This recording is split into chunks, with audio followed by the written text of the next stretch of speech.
चलिए देखते हैं आगे। अब एक्टिव वॉइस जो है बेटा, कौन वॉइस है? आप इसका परिभाषा तुम आराम से लिख सकते हो। कैसे लिखोगे कि जब किसी वाक्य में क्रिया का फल पूरा का पूरा किसको प्राप्त होगा? कर्ता को। किसको प्राप्त होगा? कर्ता को। उसे हम लोग एक्टिव वॉइस कहते हैं। जैसे मैं आम खाता हूँ, आई ईट ए मैंगो। उसके बाद आ जाएगा पैसिव वॉइस में, फिर यही लिखना, जब किसी वाक्य में क्रिया का फल पूरा का पूरा किसको प्राप्त होगा? कर्म को। वो क्या हो जाएगा? क्या होगा? होगा कि नहीं होगा? होगा कि नहीं? उसे हम लोग पैसिव वॉइस है। जैसे में क्या लिखा? मेरे द्वारा आम खाया जाता है। मेरे द्वारा क्या होता है? आम खाया जाता है। अब एक्टिव वॉइस के अंग्रेजी की ग्रामर के अनुसार कुल कितने भेद होते हैं बेटा? 12। कितने भेद होते हैं? 12, जिन्हें हम टेंस कहते हैं। जिन्हें हम टेंस कहते हैं, यानी हम लोग टेंस पढ़ चुके हैं। दो रूप में पढ़े टेंस। तो भर वाला जो 12 को होता है उसी को हम लोग एक्टिव वॉइस कह सकते हैं। तो उसको पढ़ा चुके हैं, यानी एक्टिव वॉइस को हम अभी छोड़ देते हैं, यानी आप पढ़ चुके हैं। अब आते हैं कौन इसमें? पैसिव वॉइस में, जो नहीं पढ़े हैं। तो अंग्रेजी ग्रामर के अनुसार जो पैसिव वॉइस है वो कितने प्रकार के होते हैं? वो भी 12 प्रकार के होते हैं। कितने प्रकार के होते हैं? 12 प्रकार। जो टेंस कहते हैं वो 12 प्रकार के होते हैं। क्लियर है? तो अब हम शुरू करेंगे कि पैसिव वॉइस, ये दोनों का परिभाषा तो लिख लिया आप लोग, या लिख लोगे? लिखोगे कि नहीं लिखोगे? समझ यहाँ तक क्लियर है ना? ठीक है, देखिए पैसिव वॉइस को, यानी प्रेजेंट में 4 आएगा, पास्ट में 4 आएगा, फ्यूचर में 4 आएगा। यानी एक्टिव वॉइस 12 प्रकार के होता है, तो क्या बोलते हैं? पैसिव वॉइस भी 12 प्रकार का होगा। उसी के रूप को लेंगे, उसी का सहारा लेके बना रहे हैं। ठीक है, तो उसी से बना हुआ है, क्योंकि सब्जेक्ट ऑब्जेक्ट बना, ऑब्जेक्ट सब्जेक्ट बना। समझ यहाँ तक आया?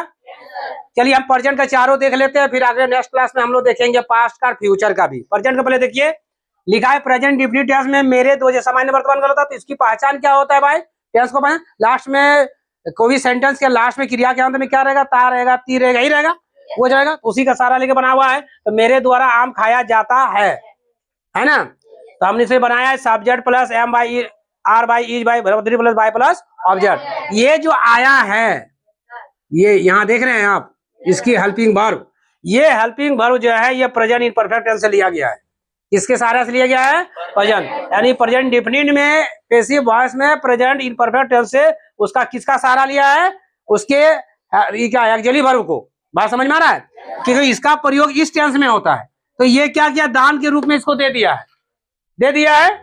अब इससे ये ले लिया है। ठीक है, और जितने भी आप देख रहे हैं ये 3 चीज आप देखिएगा हर टेंस में रहेगा। क्या? भारो 3 प्लस बाई प्लस ऑब्जेक्ट। किसके लिए? पैसिव वॉइस के लिए। और सब्जेक्ट, ये 4 चीज आपका हर 12 टेंस में पैसिव वॉइस का रहेगा। चारों चेंज, जो भी चेंज और बदलाव आएगा किसमें आएगा? हेल्पिंग वर्ब यानी एक्चुअली वर्ब का, सहायक क्रिया में। ये नीचे वाले टेंस प्रेजेंट इम्परफेक्ट कंटीन्यूअस का था। प्रेजेंट इम्परफेक्ट बोलो या कंटीन्यूअस या प्रोग्रेसिव बोलो, इसका था ये वाला। लेकिन किसको दे दिया? प्रेजेंट डिफिनिट को। तभी जब ये दूसरे को दे दिया, बोला मेरा क्या होगा भाई? मेरे पास, बोला तेरा पास भी रहेगा। नया चीज ये क्या डाल दिया? बीइंग डाल दिया। क्या डाल दिया? बीइंग। समझ में आ रहा है? इसमें नया चीज क्या आ गया? बीइंग। उसका जो अपना समय वही रहे करता है इसका हेल्पिंग वर्ब में, लेकिन नया चीज क्या हो गया? बीइंग। फिर यह 3 नंबर पे आई है प्रेजेंट परफेक्ट में। ये क्या किया? हैव हैज बीन जो होता है वो कंटिन्यूअस का होता है। वो किसको दे दिया? परफेक्ट वाले को, उससे ऊपर वाले को। अब आपने जगह में वो क्या किया? मेरा तो रवे करे, नया चीज क्या आ गया?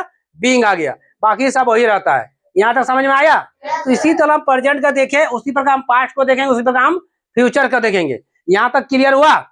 यानी प्रेजेंट हो गया, नेक्स्ट क्लास में हम पास्ट देखेंगे और फ्यूचर देखेंगे पैसिव वॉइस के लिए। यहाँ तक क्लियर है सबको? कोई दिक्कत नहीं ना? नेक्स्ट क्लास पे हम देखेंगे।